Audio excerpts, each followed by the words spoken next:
ពេលវេលាគឺសុក្រិតនិងយុត្តិធម៌បំផុតមិនថាអ្នកមានអំណាចប៉ុណ្ណាមានប្រាក់ច្រើនយ៉ាងណាក៏មិនអាចទិញពេលវេលាបានឡើយអ្នកមានក៏ឈឺអ្នកក្រក៏ឈឺអ្នកមានក៏ខ្លាចស្លាប់អ្នកក្រក៏ខ្លាចស្លាប់សេចក្តីទុក្ខមិនដែលរើសអើងឬប្រកាន់វណ្ណៈចំពោះជនណាម្នាក់ឡើយជំរាបសួរបងប្អូនទាំងអស់គ្នាប្រធានបទដែលខ្ញុំលើកយកមកបង្ហាញថ្ងៃនេះដែរមានចំណងជើងថា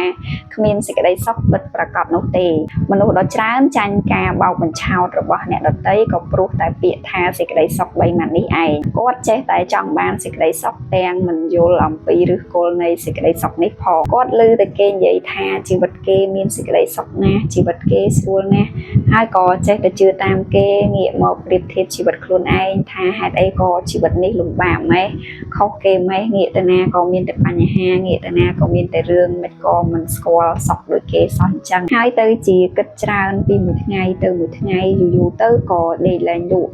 ពេលបិទភ្នែកទៅឃើញតែរឿងឃើញតែបញ្ហាពេញខួរក្បាលក៏អាចវិវត្តទៅជាជំងឺផ្សេងដូចជាជំងឺបាក់ទឹកចិត្តឬក៏ធ្លាក់ទឹកចិត្តអីជាដើមហ្នឹងបងប្អូនឈប់ចាញ់បោកគេតទៅទៀតទៅតាមពិតជីវិតនេះគ្មានសេចក្តីសុខពិតនោះទេបើយោងតាមទស្សនៈរបស់ព្រះសម្មាសម្ពុទ្ធព្រះអង្គបានសម្ដែងថាអ្វីគ្រប់យ៉ាងនៅក្នុងโลกនេះគឺជាអនត្តាវាកើតហើយរលត់កើតហើយរលត់ជាធម្មតាទៅតាមដំណើររបស់ធម្មជាតិសេចក្តីសុខនិងសេចក្តីទុកនៅជាមួយយើងរាល់ថ្ងៃមិនថាយើងមានប្រាក់ច្រើនយ៉ាងណាមានញាតិមិត្តច្រើនយ៉ាងណាមានចំណេះដឹងច្រើនយ៉ាងណាក៏របស់ពីរយ៉ាងនេះវានៅជាមួយយើងរាល់ថ្ងៃ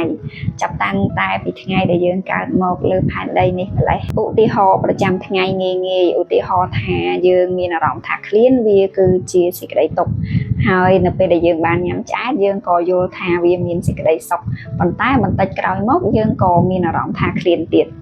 ដែលដូចទៅនឹងពុទ្ធិការបស់ព្រះសម្មាសម្ពុទ្ធអ្វីគ្រប់យ៉ាងនៅក្នុងโลกនេះគ្មានអ្វីស្ថិតស្ថេរនោះទេវាកើតហើយរលត់កើតហើយរលត់ទៅជាធម្មតាការយល់ពីដំណើររបស់ធម្មជាតិហើយព្រមតាមដំណើររបស់វាទើបជាដំណើរឆ្ពោះទៅរកសេចក្តីពិត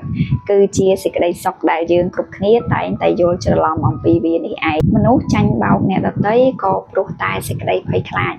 គាត់មិនហ៊ានប្រឈមមុខនឹងភាពភ័យខ្លាចចង់តែមានសេចក្តីសុខមិនទទួលស្គាល់សេចក្តីទុក្ខខ្វះភាពអំណត់តស៊ូចំពោះបញ្ហាដែលកំពុងជួបប្រទះពិសេសចំពោះបញ្ហាផ្លូវចិត្តគាត់តែងតែបារម្ភច្រើនខ្វល់ច្រើនខ្លាចចេះខ្លាចចោះមិនព្រមឈប់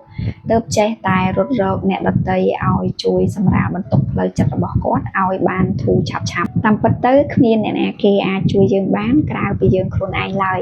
អ្នកដទៃបានត្រឹមតែជួយលួងលោមឬក៏ជួយបោកបញ្ឆោតយើងបន្ថែមប៉ុណ្ណោះវិធីដែលល្អក្នុងការជួយខ្លួនឯងគឺការយល់ហើយនិងការព្រមទទួលស្គាល់នេះឯងឧទាហរណ៍ថាឥឡូវនេះយើងកំពុងតែភ័យខ្លាចខ្លាំងនៅពេលដែលយើងប្រឈមមុខចំពោះហេតុការណ៍ណាមួយ